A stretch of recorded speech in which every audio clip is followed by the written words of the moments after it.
Olá, esse é o podcast Que Vozes São Essas? América Latina em Foco, pertencente à pesquisa A Literatura Hispano-Americana, Vozes de um Continente Multicultural, que está em sua segunda edição. Tivemos um pequeno problema técnico com o áudio, mas nada que atrapalhe a sua audição. O tema de hoje é a sonoridade do sul global, o tango portenho no conjunto das músicas afro-atlânticas. Bom podcast para você. Boa tarde. Estou aqui com o professor Ricardo Moreno. Primeiro, quero agradecer ter aceitado o convite, dividir com a gente um pouco das pesquisas que você faz aqui no Instituto Federal de Educação do Rio de Janeiro, Campus Nilópolis. Nós estamos gravando esse videocast para vocês, no tema Que Vozes São Essas? América Latina em Foco, que é um desdobramento da pesquisa que eu estou levantando aqui no campus sobre a literatura hispano-americana, Vozes de um Continente Multicultural, e que conversa muito com a pesquisa que o professor Ricardo também vem realizando aqui no Instituto já há algum tempo, né? Vou apresentar o professor Ricardo. Ele é formado em música, tem mestrado em étnico-musicologia pela Universidade Federal do Estado do Rio de Janeiro e doutorado em antropologia pela Universidade Federal Fluminense. E é professor do Instituto Federal de Ciência e Tecnologia do Rio de Janeiro e tem se dedicado às pesquisas na área étnico-musicologia, musicologia histórica, antropologia e história da música latino-americana. E é por isso que a gente trouxe o professor para esse bate-papo, para conhecer um pouco da pesquisa, das pesquisas que já fizeram, né, que você já fez, Ricardo. E agradecer também, porque ele também já está se integrando ao Cardila. Então, vai começar esse movimento de dividir o saber, de conhecer, de crescer. Maravilha. A gente conhecer essa América nossa, aí tomando licença a José Marti, né? Nuestra América. E eu quero, assim, primeiro dizer que eu fiquei muito feliz com a primeira pesquisa que você me enviou, que foi a música preta em terras de branco, sonoridades afrodiaspóricas no contexto da música popular do Uruguai e da Argentina. E que muito me alegrou saber e conhecer um pouco, porque conversa muito com as minhas disciplinas aqui de cultura hispânicas. Aí eu queria que você fizesse um pouquinho dessa pesquisa que foi finalizada, né? Mas que você pudesse falar um pouco dela. Como é que foi? Então, primeiro eu também quero agradecer o convite da Daiane, da gente... de eu poder falar um pouco da minha pesquisa. Todo pesquisador gosta muito de falar do assunto que está pesquisando, né? E às vezes, enfim, a gente não encontra muito espaço, mas sempre que encontra... Quer falar, né? Então, de fato, eu já estou aqui no IF desenvolvendo essas pesquisas, que eu digo assim, que no plano geral, né, é uma história social, talvez pudesse falar assim, da música popular da América Latina, em particular, pelo menos o primeiro foco, América do Sul, né? Depois a gente vai pensar... Fica central, vai subindo. Vai subindo, né? Mas, enfim, qualquer um desses temas, né, que a gente escolhe, assim, é sempre muita coisa, muito assunto, muita gente já falou sobre isso, com outros enfoques, né? Então, é sempre um universo para ser descortinado. Esse tema, por exemplo, que é o tema que eu vou falar hoje aqui, com mais profundidade, digamos assim. Mas deixa eu chegar primeiro, te falar dos primeiros para chegar nele, né? Porque antes desse aí, esse aí está dentro de um contexto dessa coisa do afrodiaspórico no Uruguai e na Argentina, né? Aqui eu me ative nessa questão aqui ao tango, né? Mas na pesquisa apareceram outras vertentes, né? Que são como o candombe, né? A samba argentina, são coisas que não são propriamente assim, você não olha assim, ouve e diz, os tambores africanos, você não tem, na samba tem aquele tambor que é mais indígena do que afro, né? Mas tem elementos ali que alguns musicólogos que investigam isso há mais tempo percebem a ligação disso com uma coisa que vem do Peru, né? A samba cueca Aí já percebe, não, a samba cueca não há dúvida que tem um elemento negro africano muito forte, né? Afro-americano, africano. E essa forma, a samba cueca, foi se desdobrando em outras, na cueca chilena. E na samba do norte, noroeste da Argentina. Né? É interessante o seu tema, né? Que você vai falar especialmente do tango portenho, no conjunto das músicas afro-atlânticas, e a gente escuta muito e vê muito, né? Aquela questão do embranquecimento que ocorreu. Eu acho que de todos os países da América do Sul, assim, especificamente, propriamente, acho que a Argentina ela foi muito eficiente em promover o embranquecimento, que não foi só na pele, né? Foi muito além da pele, foi um embranquecimento, inclusive, das ideias. Aliás, esse é um bom título, e muito além da pele. Né? É, muito além da pele. Porque você não vê, às vezes, a pessoa tem todo um fenótipo, né, africano ou indígena, e quando a pessoa é perguntada, né, se ela se reconhece, se ela se vê tal qual, ela diz que não, né? Não. Então, é algo que sempre me chamou muita atenção, essa não consciência de si, né, de sua origem, de onde você vem. Você olha para o Maradona. Maradona tem todo um fenótipo indígena. Você olha para um jogador que já está antigo, né, mas que foi muito famoso, que é o Tevez. Ele tinha todos os traços também africanos ali, né, no seu fenótipo. E no censo só pôde, né, a pessoa só pôde começar a se declarar a partir de 2010. O censo já era uma orientação do embranquecimento. Né? Pois é. Pois é. Mas eu queria dizer assim, que todas essas pesquisas que eu realizei aqui, elas já estão podcastadas.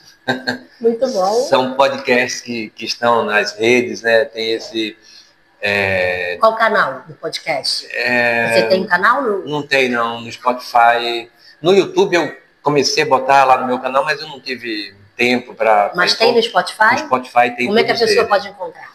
Pode encontrar com esses títulos, né? Sonoridades Abya-Yala é o primeiro, que foi um sobrevoo assim, né? na América do Sul toda. Né? Muito pretensioso, né? América do Sul toda. Mas é um sobrevoo, né? Tem coisas da Colômbia, coisa da Venezuela, da música de protesto dos anos 70, da nova canção chilena, tem a coisa do candombe canção dos anos 60 no Uruguai, enfim... É um apanhadão, assim, né? Que foi uma introdução, na verdade, para mim. Foi minha primeira inserção dentro desse. Depois eu parti para o projeto de pesquisa. Esse foi um projeto de extensão, na verdade. Ele tem mais cara de pesquisa do que de extensão. Mas, enfim, acabou entrando pela extensão. E depois eu comecei a fazer pelos editais de pesquisa mesmo. Né? Então, aí eu já produzi um foco maior, né? Então, essa coisa da música preta em terras de branco, né?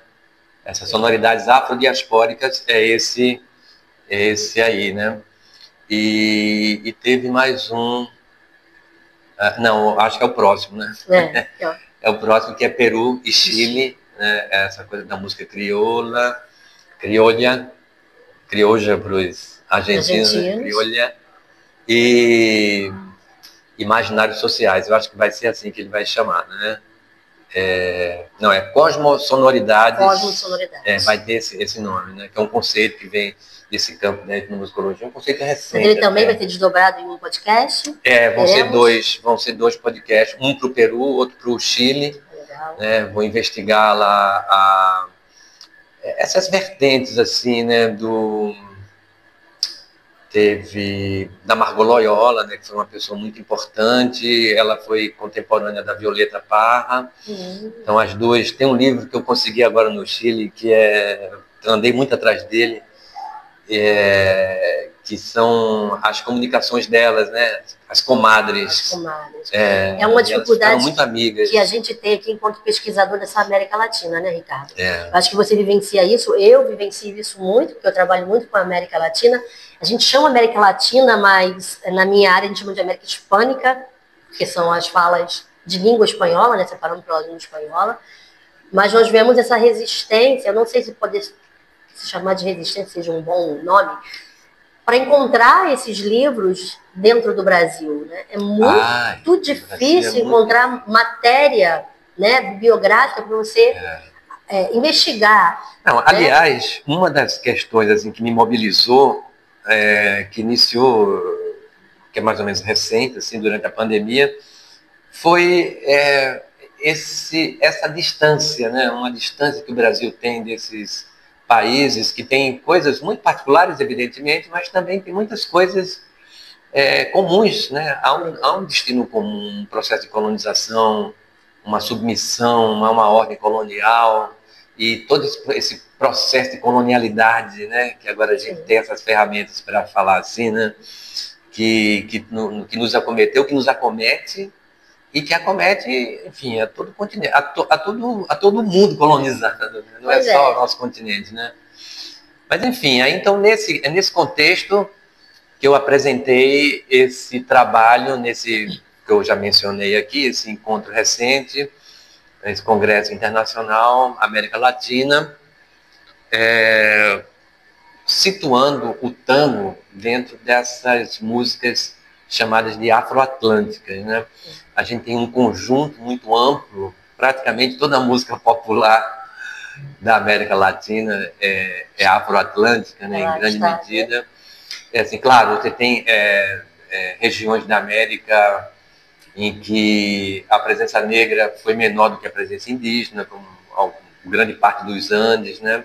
Foi bom você falar sobre isso. Eu tenho um historiador que eu trabalho nas minhas disciplinas, que é o Javier Campo, que ele afirma, né, ele faz uma divisão dessa América muito interessante. Ele separa ela em quatro territórios. E aí ele vai dizer que o território basicamente que pega ali o México, predominantemente indígena, daí a América Central até essa parte, vamos dizer assim, a região caribenha, a região caribenha da América Central, passando pela América do Sul, chegando na América do Sul, ali vai dizer que você tem uma presença negra mais forte, né, nessas regiões. Ele pega Colômbia e Venezuela com uma presença negra mais acho que significante, marcante, como o Brasil, ele inclui o Brasil também. E o Chile, a Argentina e o Uruguai como uma presença mais europeia. E isso também vai criando no imaginário social uma ideia de que não houve uma presença negra dentro da Argentina. Né? E quando a gente vai investigar, e aí muito bom você trazer o tango, porque sempre que eu trago o tango, né, um dos seminários que eu gosto que os alunos façam, exatamente para que a gente aborde essa questão étnica através da música do tango, que é um emblema para a Argentina, né? É um patrimônio da Argentina, mas que pouca gente poderia imaginar ou supor que ele tem uma raiz afro. Exatamente. Eu apresentei esse trabalho também recente num simpósio de História Política na UERJ, e foi muito engraçado, porque no campo da etnomusicologia, muitas pessoas já sabem disso, né? Eu apresentei, mas não é uma novidade. Agora, quando sai da música, né, da área de pesquisadores em música, eu estava no campo ali de historiadores, predominantemente, 90% de historiadores, e foi realmente assim, tanto alunos como professores mencionaram isso. Olha, eu estou realmente impactado com essa informação. Historiadores, porque são de outras áreas, não são Imagina a minha área que é da letra. Isso é muito comum, porque esse programa colonial, essa colonialidade do saber-poder, né, do qual nos fala Quijano e outros, produzem como efeito justamente esses encobrimentos. Aliás, esse é o título também de um clássico do Henrique Dussel, né, o encobrimento do outro, né? Isso não nem é por acaso e nem é uma anomalia. Isso é a regra e está sempre aí entre nós e às vezes torna-se invisível para a gente mesmo, porque, enfim, a gente não é especialista em tudo, né? Então, de repente, a gente fica sabendo uma coisa e que ali está demonstrado de forma cabal esses processos de apagamento, né? Então, você mencionou esse processo de invisibilização negra que foi bem sucedido, né? Eu encontrei um professor lá, um pesquisador dessa área, inclusive, né, de cultura negra, e eu disse para ele, assim, brincando, assim, né, brincando sério, né, dizendo, olha, o programa de vocês de embranquecimento foi mais bem sucedido que o nosso, né? Porque, de fato, o nosso não é possível negar a presença do que está muito evidente, né? O que o discurso raciológico brasileiro achou que era possível, era trazendo brancos, vamos misturar, em 100 anos estaremos todos brancos, já que os brancos são superiores aos negros. Então foi um fracasso total, né? E lá você tem, de fato, uma presença negra menor, né? Mas você tem dados muito marcantes. Primeiro que existe. Né? Dizer que não existe já é uma primeira falácia. É pequena, hoje mas ela já foi muito maior e ela diminuiu em função de um programa de embranquecimento. E segundo, os elementos espirituais, né, os elementos culturais, dizendo assim, que compuseram essa nação, essas nações todas, isso acontece também no Uruguai, né? Eu digo assim, né? Está por escrito isso tudo, né? Eles deixaram essas marcas assim, muito evidentes, porque eles estavam tão certos de que estavam certos com esse programa de embranquecimento, que não era uma coisa escamoteada, estava escrito. Era evidente e ainda fomentado. Fomentado. Né? Custeada claro, pelo governo. Claro. Quando trouxeram os italianos, principalmente para a Argentina, né?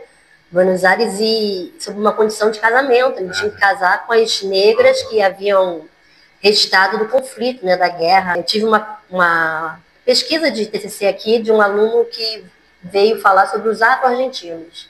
Levantar a atenção, né? Exatamente por essa ideia, por esse imaginário de que não existem. O fato é que existe uma presença física, que é pequena, mas existe, e existe uma presença cultural na formação da música, na formação da poesia popular. Você tem documentação levantada desde o início do século XX.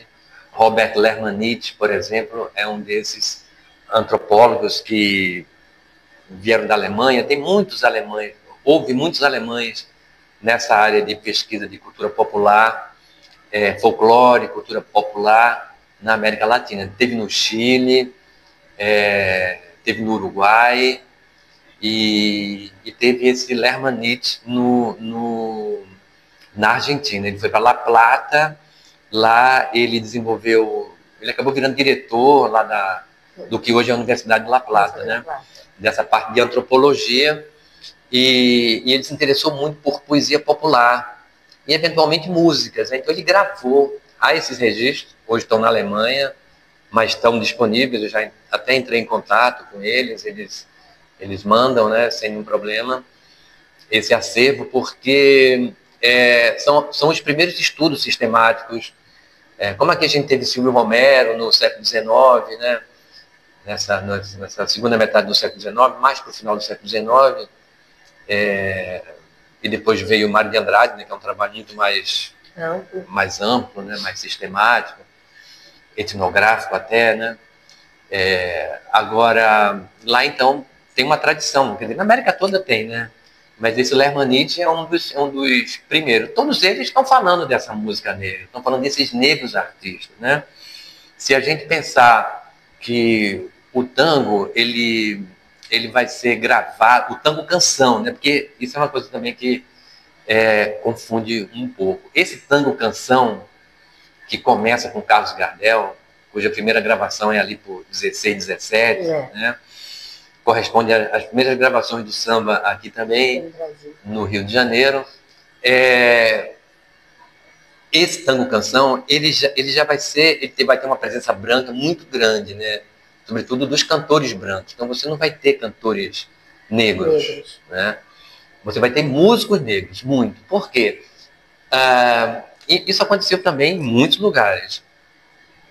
A cena artística, né, vamos chamar assim de artística, que estava em curso no momento em que esse sistema midiático entra para criar uma nova cena, né, assim, das gravações do cilindro, depois dos discos, né, depois do rádio, e o cinema um pouco junto com isso aí, na primeira metade do século XX,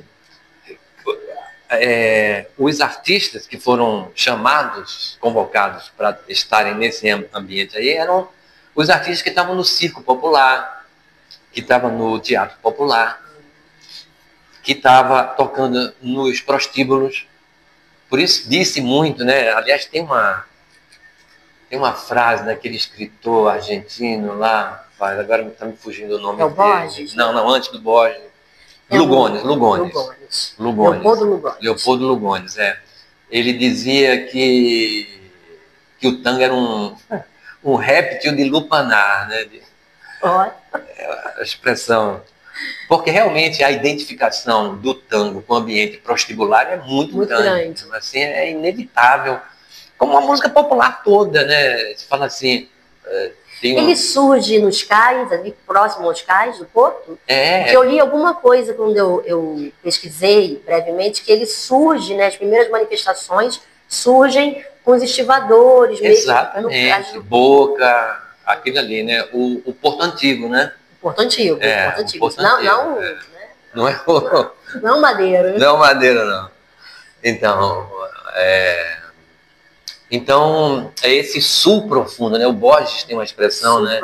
Que ele fala do sul profundo, que é lá onde está as matrizes desse povo argentino, né?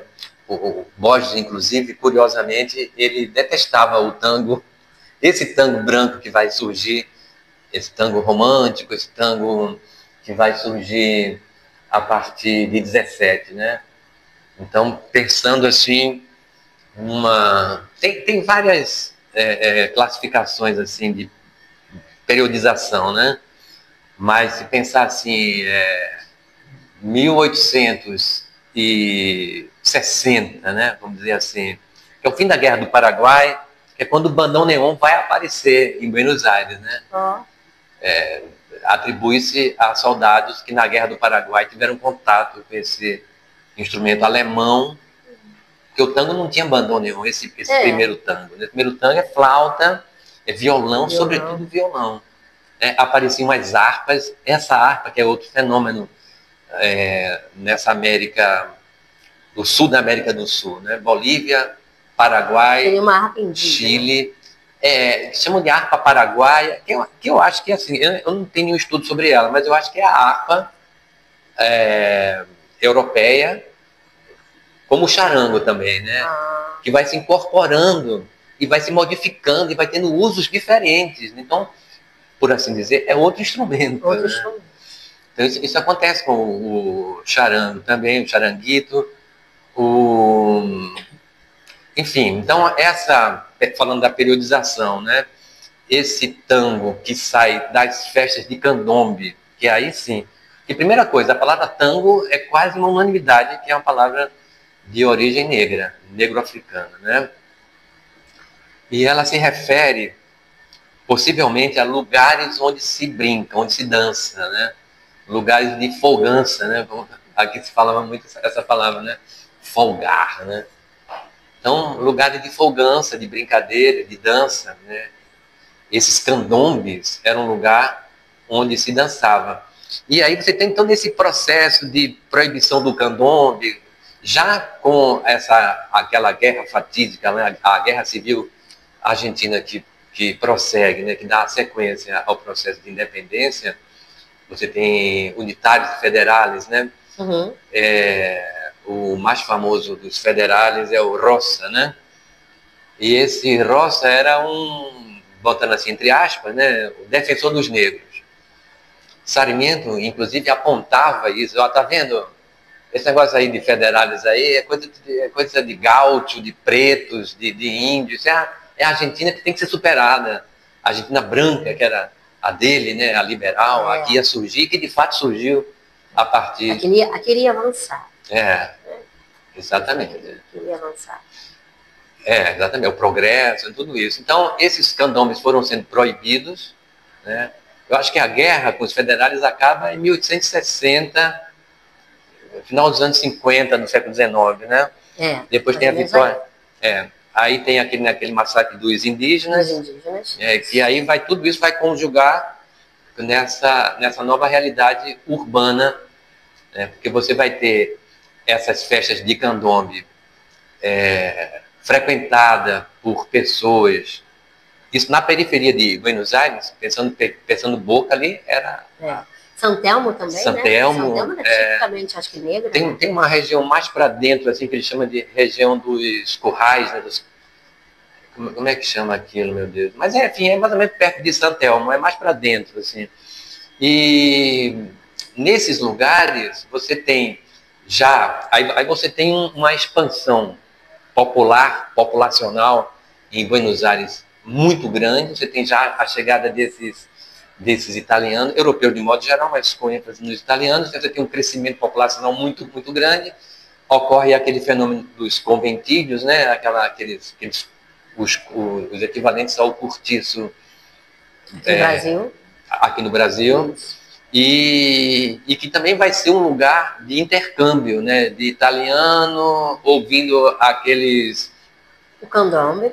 Não, você tem os negros com seus candombes, mas você tem os italianos. A gente chama aqui de realejo. Lá tem um outro nome. Eu não sei. Mas você sabe o que é? Naquele realejozinho que tocam as musiquinhas, que tira a sorte, sim, assim. Sim. Às vezes tem um macaquinho, às vezes é um papagaiozinho. Papagaio passando. Isso, no início do século XX, fazia um baile. Você chegava num conventilho com... Um realejo, né? Hã? Com o realejo? Com o realejo, é que eu estou querendo lembrar o nome que eles chamam lá. Mas você fazia uma festa. Então, essas melodias italianas que vinham, dos realejos que vinham da Itália, né, vai dando a melódica desse tango novo que vai surgir já no século XX, mas a gente está no XIX ainda. A gente está nesse laboratório. E Mas não havia os italianos chegam trazendo ali, né, a sua experiência musical, a sua cultura musical, mas eles têm contato com esse movimento também da cultura africana ali com o candombe. Ou não há?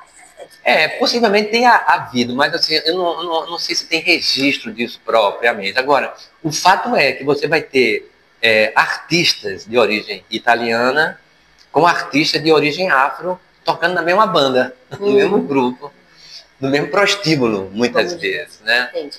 Então, é claro que cada um desses vai imprimir no seu instrumento modos, formas, tudo isso vai desenhando uma música, né? E essa música, esse candombe, para além dos tambores, você pensar que o candombe originalmente são tambores. Uhum. Ele tinha um percurso, né? Ele fazia aquilo que o Mário de Andrade chamava de dança dramática, né? Tinha uma história, tinha um enredo, tinha personagens, né? Como o nosso maracatu, nas periferias, né? do Cais do Porto, de ambiente prostibulário, que vai surgindo essa música que vai servir para entreter os clientes enquanto estão esperando a sua hora enfim, né? Eles ficam ali, aquilo passa a ser um ambiente de sociabilidade, né? Uhum. Você vai para ali para tomar uma cerveja, para fazer um programa. E às vezes para ouvir também a música. Às vezes você poderia ir, né? Como você ouve relatos de homens aqui dizendo que gosta do ambiente, que vai para lá, às vezes nem para fazer programa. Mas para ficar... Fica ali bebendo, conversando, uma risadagem, toca uma música, né? O baião brasileiro, o baião nordestino, né? Luiz Gonzaga, tudo isso, ele surge num ambiente prostibulário do Rio de Janeiro, não é no Nordeste. O baião canção, o baião canção, ele surge nesse ambiente, o baião de Luiz Gonzaga. Já existia uma coisa chamada baião antes, né? Que era mais instrumental e mais para dança. Esse baião canção surge naquela zona do Mangue ali, né? Onde tão cara o samba, né? Tão cara a turma do Estácio, Ismael Silva, aquele pessoal todo brancura, não sei o quê. Então, é nesse sentido que lá houve também esse ambiente de laboratório. Você tem esse primeiro tango aí, muito ligado ao candombe. Quando você ouve esse tango, né, ele está muito parecido com o que se fazia no Brasil, chamando também de tango brasileiro. Olha. Você tem um camarada negro, pianista brasileiro, como Henrique Alves de Mesquita, você vai ver a música dele, aquele picadinho assim, que tem a ver com o quê? Com a habaneira, também música preta, que vem de Cuba e que desce através desse circuito popular, né, de teatro popular. Ele desce e vai criar uma cena lá que foi muito popular mesmo, assim, de muito prestígio popular, né? O chamado Teatro Tico. E tem um outro também lá, agora eu esqueci o nome, mas enfim, um teatro popular por onde circula, inclusive a música do Lundu, música brasileira chamada Lundu, que é uma das matrizes do samba, que vai descer para o Uruguai e para a Argentina, né? E vai fazer, por isso que a gente pensa, né, o tango no conjunto das músicas afro-atlânticas, porque elas, além de ter a presença negra do negro argentino, ela tem desse negro, dessa música negra que desce de Cuba, né? A habaneira, ela vem de Cuba, e ela tem a ver com muita coisa que acontece na América toda. Assim, é uma espinha dorsal. Não vai dar tempo da gente falar aqui, mas ela tem uma história muito incrível que vem da Europa e que passa pelo Haiti, Santo Domingo, Revolução, a primeira Revolução Negra na América. Esses negros, esses brancos vão com alguns escravizados, vão para Santiago, em Cuba. Olha. E Santiago vira uma grande matriz sonora, né? E é de Santiago, Havana, que vai sair a habaneira, né? Então, música, elaboração negra, europeia, já fundida, né? Nesse conjunto afro-atlântico. Então, voltando para esse tango, ele junto com a habaneira, até hoje eu faço, quando tenho ocasião de mostrar, eu mostro a mão esquerda do piano, ou baixo, né?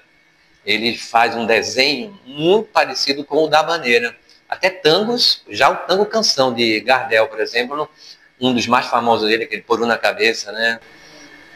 Tom, tom, tom, tom, tom, tom, tom, tom. Por na cabeça, né? Aqui, ó. Tum, tum. Isso é a habaneira, tum, tum, tum, tum. Que também está nesse chamado tango brasileiro, que vai dar no machis, que vai dar no choro. Então, tudo isso que está nessa...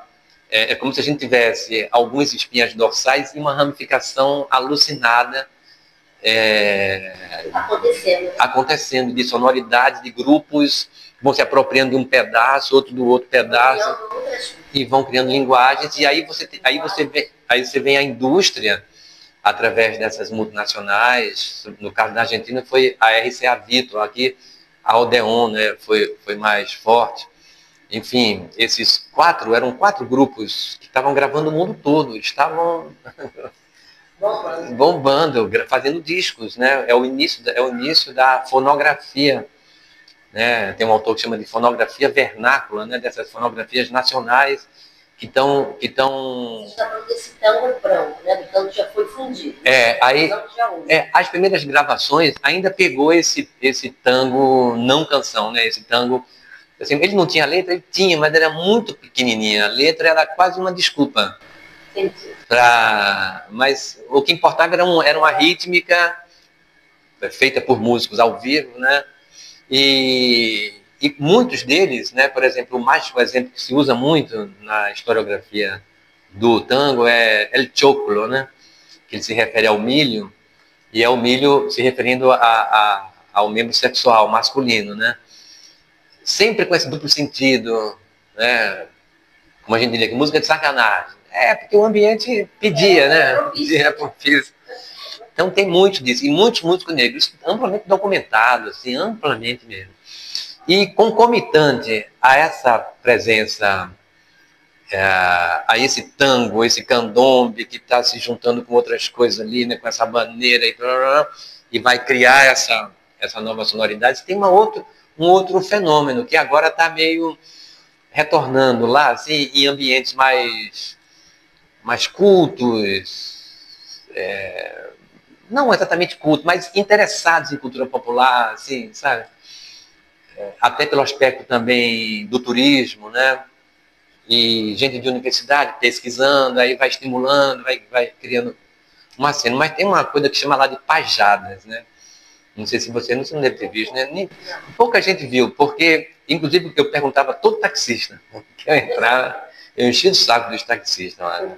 Eles gostavam, ficavam falando, animados. Há uma ou outra que não queria falar muito, assim, né? Mas a maioria falava e contava história. Eles são muito comunicativos, né? E eu ficava perguntando coisas, aí eu perguntei, e aquelas pajadas, aquelas cantorias de improvisação? Ah, não tem mais não, isso aí é coisa velha. Eu sei que tem, mas tem ambientes, não é uma coisa mais que você vai num bar e tem Muito pontual. muito pontual, é. Mas os pajadores, eles foram muito importantes nesse mesmo momento aí, final do século XIX, a partir desse momento em que Buenos Aires tem essa explosão demográfica, se a gente pensar, usar como marco 1860, 1870, né? E essa grande expansão popular, você tem na figura do pajador um elemento muito importante de entretenimento. O pajador era o nosso cantador aqui. Eu até, como falava isso para eles, ficavam impressionados. É mesmo. Digo, os cantadores nordestinos, né, do Nordeste brasileiro. Eu sou do Nordeste do Brasil, não sei o quê. E essa... Vai lembrar os trovadores também? Também, claro. São figuras que cantam acompanhado por um instrumento de corda e, não raro, estão cantando episódios da vida social. Né? Então, tem elemento trovadoresco. Isso, mas, se a gente pensar, esse fenômeno social desse canto, né, que dá testemunho do seu tempo, né, digamos assim, no Peru até eles têm uma linha que chama de testimonial, né, de testemunho. Né? Isso foi uma constante na vida humana desde sempre, né, de aquelas baladas que cantavam a história do Carlos Magno, assim, todos eles. Agora, a gente tem, nesse caso aí, os pajadores, eles eram artistas que improvisavam em circos populares, entre um número e outro, entrava um pajador improvisando o verso. Quando não, havia um debate mesmo, uma cantoria agonística, né, que a gente chama, uma cantoria de um contra o outro, como os nossos cantadores, como a batalha de rima hoje, como a gente tem a cantoria nordestina, você tem o coco de embolada, também com dois debatendo, né? Os pajadores, eles ocupavam um papel nesse imaginário que eu chamo de sonoro-afetivo dos povos Uruguai e Argentina, né? Que é um cancioneiro do Rio da Prata, né? Diz que é. Então, o Gabino Ezeiza é uma das figuras mais importantes, foi considerado o maior de todos. Ele é um cara que, inclusive, produz alterações, um homem negro, e tem filmes, são filmes, não é um documentário, é um filme ficcional, mas contando essas passagens que estão no imaginário da cidade de Buenos Aires, que presidente da República indo ao circo e aplaudindo de pé o Gabino Ezeiza. Aliás, Gabino Ezeiza era militante do que se entende ser o primeiro governo popular argentino, né, do Irigoyen. Né? Gabino Ezeiza foi mesmo uma figura muito importante. E aí você tem o canto improvisado, isso é muito interessante. Só que com o desenvolvimento do disco, o formato canção rapidamente passou a ser uma coisa importante, né? E tomar o lugar das pajadas. Então, os pajadores entraram num declínio, assim, quando o disco entra, os pajadores não vão para o disco. E isso é tão marcante que tem um filme que eu acho que chama 1900, é um filme argentino, ele foi regravado, ele é de 30, depois ele foi refeito, né? Foi regravado, que mostra uma cena, que nesse debate das pajadas da Argentina versus pajada do Uruguai, tem uma que chama de Batalha do Paissandu, que é quando o Gabino vai ao Uruguai e ele vence o melhor cantador, né, de pajadas do Uruguai, que era outro negro, era o que tem pai e filho assim também, que são pajadores, né? E ele ganha desse que era o pai, né? E onde ele ia se apresentar, ele queria improvisar novos versos, né? E as pessoas falavam, não, mas canta Batalha de Paysandu, por favor, por favor. Ele, não, mas aquilo eu cantei lá. Aqui é outra coisa. Aqui é outra coisa, não faz sentido. Na cabeça dele, não faz sentido. Isso faz sentido na cabeça cancionista. Repete aquela canção que você cantou lá, né? Mas agora não agora não. Não tem mais. Então, o presidente está presente, né? O Irigoyen está lá.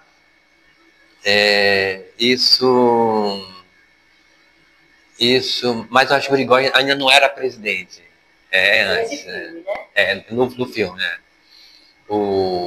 Acho que o personagem Irigoyen ainda não era presidente, mas já era uma figura de muito prestígio, né? No Partido Radical, se não me engano, né? E ele começa a improvisar uns versos, o Gabino, né? Com a presença do futuro presidente, né? E aí as pessoas, Paysandu. E ele, gente, pelo amor de Deus, não. Aí ele tem uma hora que ele interrompe, ele não consegue mais cantar.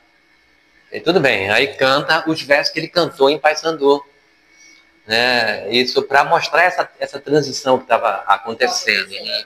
Tava acontecendo. Desculpa a minha ignorância, mas a milonga, ela vai acontecer em que momento?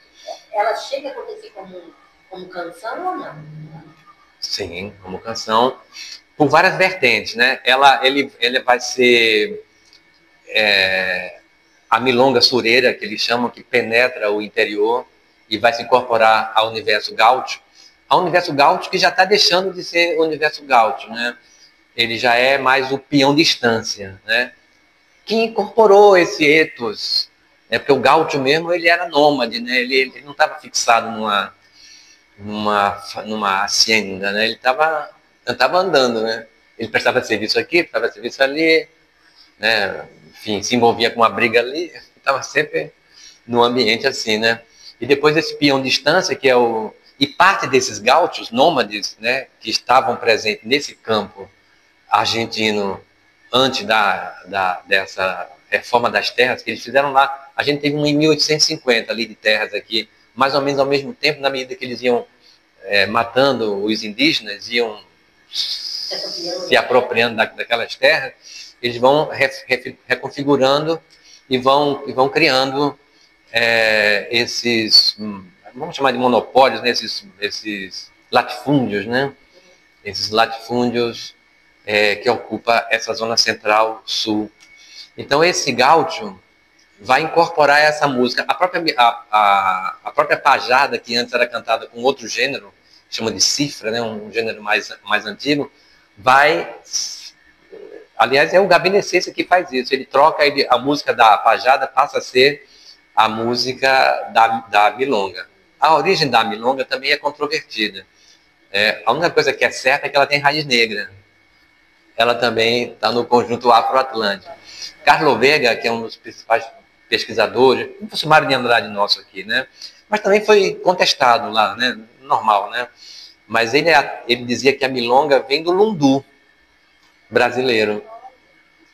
Mas parece que hoje as pessoas lá não aceitam muito essa... De qualquer maneira, ela está ligada também ao universo dos candombes, né? Tanto que você tem um gênero híbrido que é o candombe milonga. Que também que tá nesse negócio aí, né? Você tem aquelas batidas do candombe, mas é outra batida. Então é a milonga com candombe, né? Tem inclusive autores assim de música orquestral, coisa e tal. Então nesse conjunto tem uma historinha que se conta com relação a Gardel. Que Gardel começa vestido de bombacha. De Martim Fierro. Imitando o gaúcho, exatamente. É o Martim Fierro que cantava cifras, gatos, gêneros folclóricos argentinos, quando são gêneros folclóricos rurais que se cantava nas cidades. Então, Gardel era isso. Ele faz isso sei lá, alguns anos ele fica fazendo isso, né? Até que em 1916 aproximadamente, ele está no Uruguai, né? E tem essa história de alguém sugerir a ele gravar. Ele já estava gravando os primeiros discos, né? E alguém sugere a ele, por que você não grava um tango? E ele repele, né, essa proposta com um amigo. Eu estou querendo ascender, você quer que eu grave música de prostíbulo, né? Música que não tá bem, né? E o amigo que estava mais ligado que ele falou, não, cara, tem uns tangos aí já bonitos, com letra, com poetas, Celedônio Flores. Celedônio tem letra... Um dos poetas que eu pesquisei no doutorado, que é o Gonçalo Simão, muitos dos seus poemas foram musicalizados para o tango. Né? Muitos. Isso já é que época? 1916, 17. Que é mais ou menos essa... Que é quando começam os primeiros poetas a fazer letra de tango, né? E é quando Borges diz que começou a decair. E ele gosta desses poetas. Ele gosta desses poetas. Mas é uma figura bem controversa. Nossa. Enfim, já não lembro nada do tempo. Ele é a própria controvérsia. Mas é uma figura, assim, incontornável, né? Tratando-se de cultura argentina, mas literatura nem se fala, né? Mas então, de qualquer maneira, esse universo do cutídio, né? Da facada, né? Do punhal, né? Isso que o Borges apreciava muito, essa masculinidade que ele via no Evaristo Carriego, né? Ele via ali e ele enaltecia tanto, né? Parece que era amigo do pai dele, né? E ele viu o Evaristo, ele criança, ele viu o Evaristo na casa dele, né? Sabia onde era a casa do Evaristo Carriego. E esses poemas sobre milonga e punhais, né? São belíssimos, né? Que o Borges fez, né, inspirado nessa memória do Carriego, né? Então, mas é nesse 16 e 17 que o Gardel é convencido a gravar o famoso Mi Noche Triste, né, que é um desses tangos canção, e aí vai começar essa nova carreira do tango. A essa altura o tango já tinha ido à França. A França, naquele contexto que hoje chamam de negrofilia, né? Que é onde vai se gestar Josephine Baker depois, né? Toda essa cena do jazz, né? Um jazz. E aí tem outra figura sobre o qual eu escrevi um texto também, o Oscar Alemão, um guitarrista negro. Ele é uma história incrível, eu adorei escrever sobre ele, porque teve até o parecer de um articulista que disse assim, vê-se que o autor admira muito a obra. Nas pesquisas eu vi que o tango ele só volta para a gente nesse status, assim, vamos dizer, um status mais elevado, quando ele vai exatamente para a França, né? E não foi fácil. Porque ele não era aceito dentro da sociedade mais burguesa, assim, da Argentina. A aristocracia não aceitava esse gênero, né? Não aceitava essas funções. E aí, quando ele vai para a França, que ele retorna, é que propriamente há uma apropriação. Então, assim, tem o tango canção e tem esse outro tango de orquestra, né? Que vai seguir um outro caminho e que vai dar em Piazzolla, né? Horácio Salgán, que era um artista negro também, né? Mas esse que vai e volta é esse, o orquestrado? Não, é o orquestrado, não. É o orquestrado. Mas ainda não é esse orquestrado que a gente conheceu depois, porque esse orquestrado ele mudou muito. Ele veio como qualquer produção humana, vai se transformando ao longo do tempo, né? Mas é esse tango que já não era mais também aquele tango raiz, né? Não era mais aquele, né? Já era um tango que estava urbanizado, mais periférico e muito ligado ao ambiente prostíbulo, né? Agora, ele mesmo quando ele vai para a França, porque uma coisa é certa, esse ambiente boêmio da França também não era bem visto por certas elites, mesmo reconhecendo que era a França. É um ambiente de gente, de mulher devassa, de gente de, sabe, de vida livre. Isso também incomodava uma certa moral das nossas elites. É claro que a força, né, das novas gerações, e aí você tem uma coqueluche da dança, aí você tem um negócio da dança, né? Tem até um historiador aqui que ele fez um livro sobre Rio de Janeiro, dessa Belle Époque, aí, falando sobre, o título é A Cidade que Dança, né? Mas, na verdade, esse fenômeno da cidade que dança aconteceu em todas as cidades, né? E são coisas que vêm muito com esse processo de distinção, né? Assim, talvez na história da humanidade a gente não tenha tido camadas intermediárias tão grandes como se teve nesse momento capitalista do final do século XIX, né? Grupos humanos que têm um excedente, que vai se divertir, paga por essa diversão, esse pagamento vai profissionalizar toda uma rede, né, de artistas que eram profissionais sem profissionais, às vezes o cara era sapateiro e era músico. Então você vai criar hoje a gente chamaria assim, uma cadeia produtiva da música popular, né? Não só da música, mas do teatro, né? Todo esse entretenimento que foi se configurando, né? Esse processo ele foi meio genérico, assim, né? Então, de fato, quando ele volta da França, ainda há resistência, né? Mas de uma geração para outra, esses jovens que não podiam dançar o tango por causa da ligação com o ambiente prostíbulo, quando esse jovem vira o adulto, esse ambiente fica mais permissivo, né? E aí ele vai, de fato, virar uma dança, né? E essa dança, aí vem a coreografia, vem gente da dança profissional que vai compor parte dessa coreografia que a gente vai conhecer depois, né? Alguns atribuem, inclusive, alguns dos movimentos ao ambiente da luta de punhal, né? É possível que tenha, né? É possível que seja. Eu já li a respeito de alguma coisa, não sei se foi Mariel Palacios, dos argentinos, que tinha, né? A dança começa primeiro desses movimentos de luta entre os próprios estivadores do povo, essas brigas que aconteciam, né? Entre a população masculina que vivia ali no porto. Então, os passos vão surgir basicamente numa configuração masculina. Exato. Através dessas disputas, né, entre os homens. A mulher vai ser, né, os passos femininos, né, a mulher feminina vai ser inserida, acho que depois. Mas, a priori, os primeiros passos que começam, né, porque como surgia a briga, já tinha 30 anos, a orquestra estava tocando, né, os instrumentos estavam tocando. Então, a briga, inclusive, era animada pelo som desse tango, esse tango raiz, esse tango que está, né, essa cidade, crescendo com essa cidade.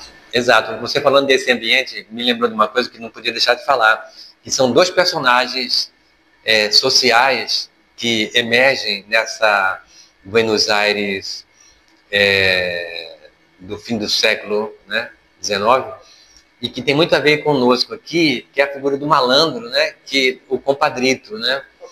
Aliás, Borges tem uma coletânea, virou um livro, né, uma coletânea de vários textos sobre compadritos do século XIX, início do século XX, e tem uma outra figura que chama de Niños Bien, né?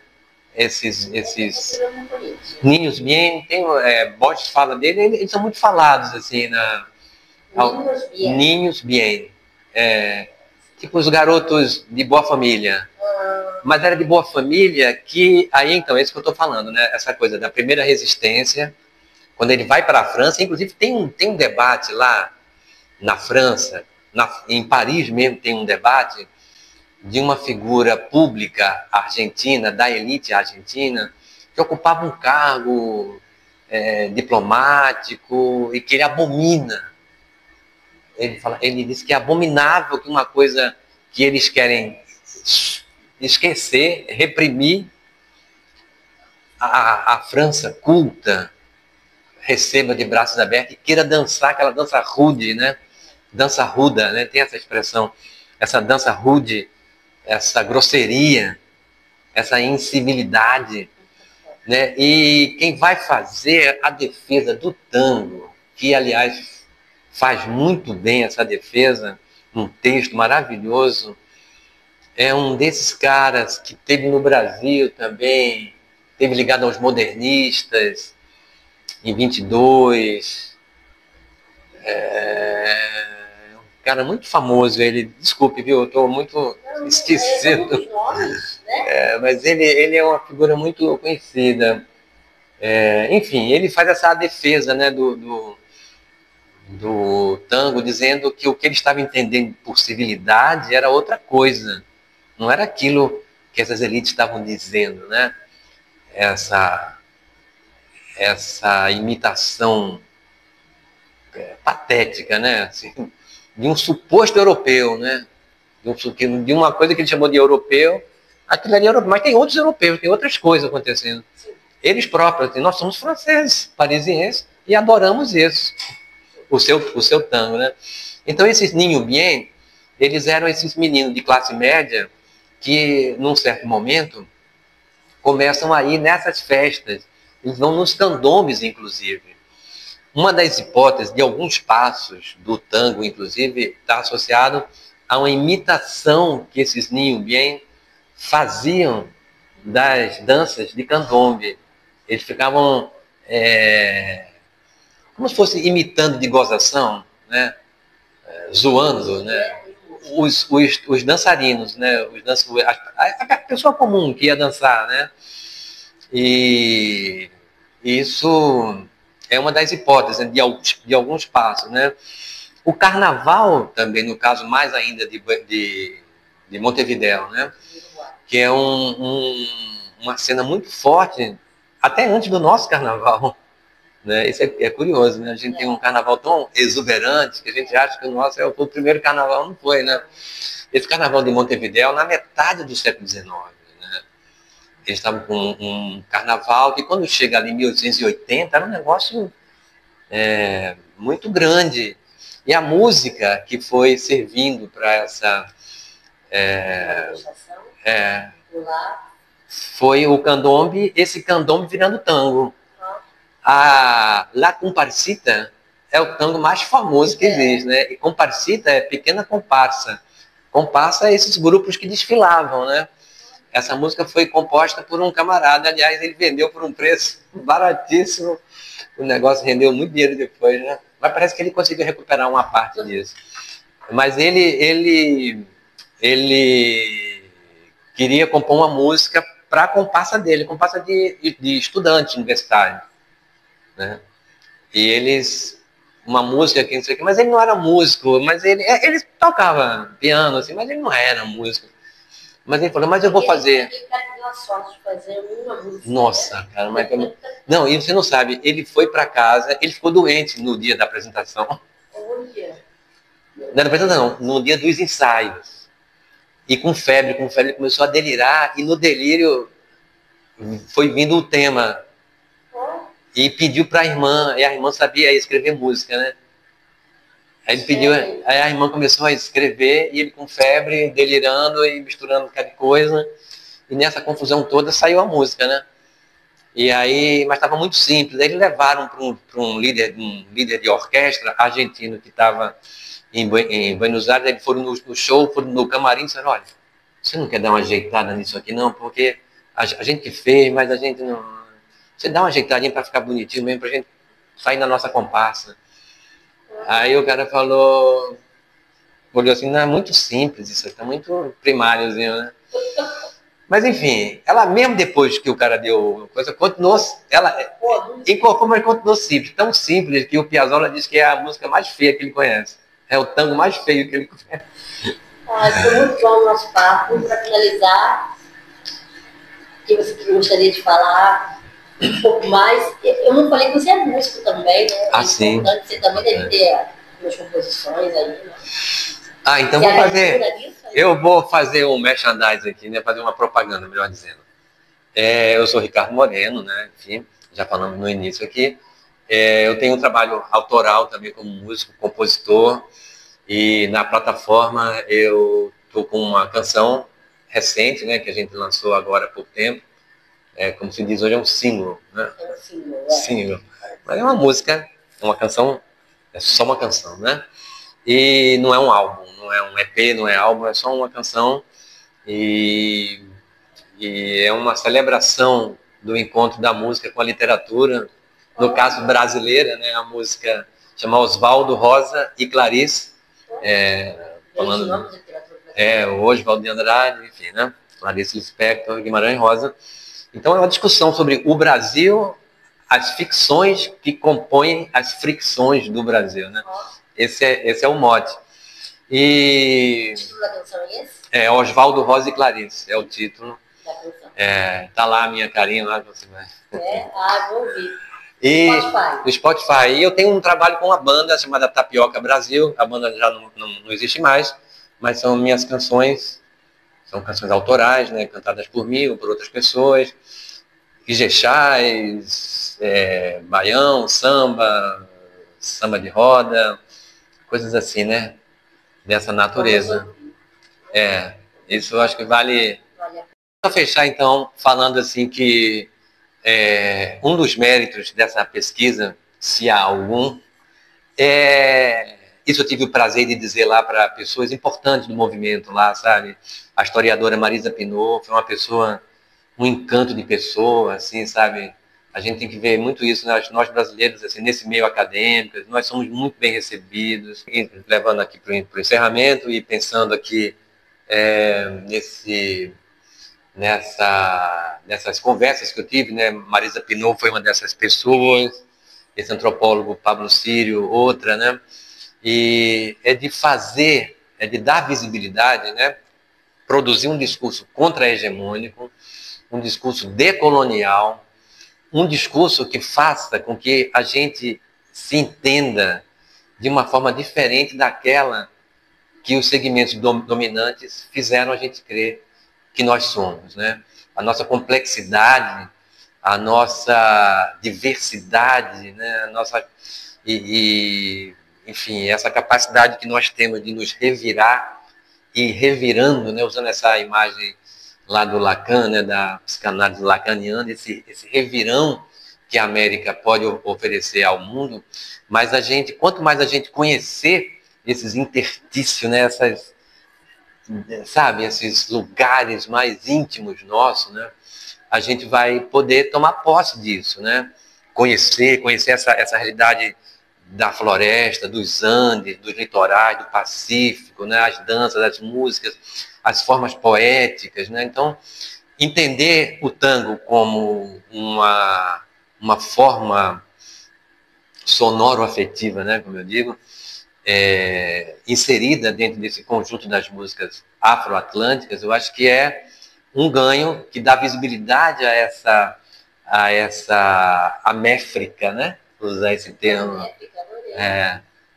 Foi a Lélia Gonzalez que criou. Na verdade, ela pegou esse termo que vem lá de um lacaniano, que ela gostou muito, e ela deu corpo a esse.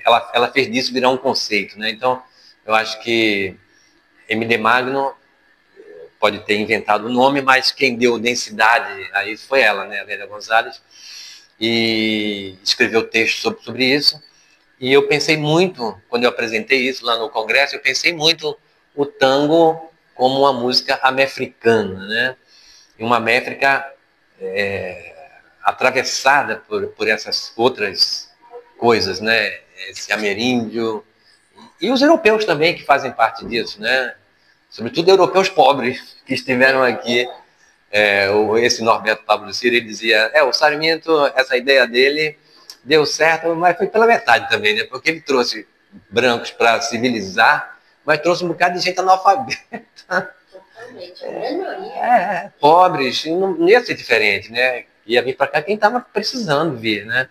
E é desse conjunto popular, né? Eu acho que aí uma coisa que mistura etnia com classes sociais, né?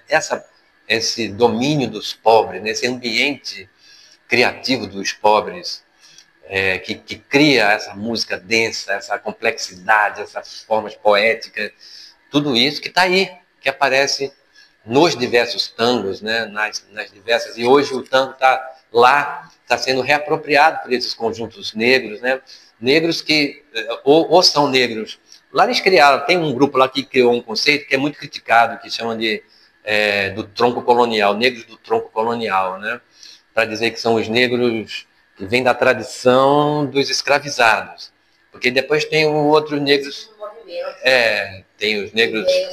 50 ou 60, em 1950 ou 60, cabo-verdiano. Cabo-verdiano, E depois tem os brasileiros, depois tem os uruguaios. Eu falei, não, mas aí até dentro dos movimentos lá de negritude, esse conceito é criticado, mas ele existe e alguns operam com esse conceito, outros não. Eu não quis me meter também no que está certo e o que está errado, mas eu quis dizer que existe esse conceito, mas seja como for, existe um esforço que é de todos, de dar visibilidade para intelectuais negros hoje, lá, né, que são professores universitários, né, que estão levando à frente pesquisa na área de linguística, e outros na área da música, né, independente de serem negros ou não, mas enfim, estão invocando essas memórias, né, e que a gente se construa numa complexidade popular que atenda mais aos interesses dos que lutam por um mundo mais justo do que por aqueles outros que lutam pelo mundo injusto da acumulação de riqueza e de monopólio dos capitais, né? Capitais que dá exclusão, porque na medida que tem o monopólio vai ter exclusão. E esse monopólio não é só dinheiro, não é só terra, é no domínio espiritual das artes e, né, cultural, claro. Então é nesse sentido que eu acho que essa pesquisa ela se inseriu, né? E ela tenta somar forças com esses grupos que estão lutando por o outro mundo é possível, né?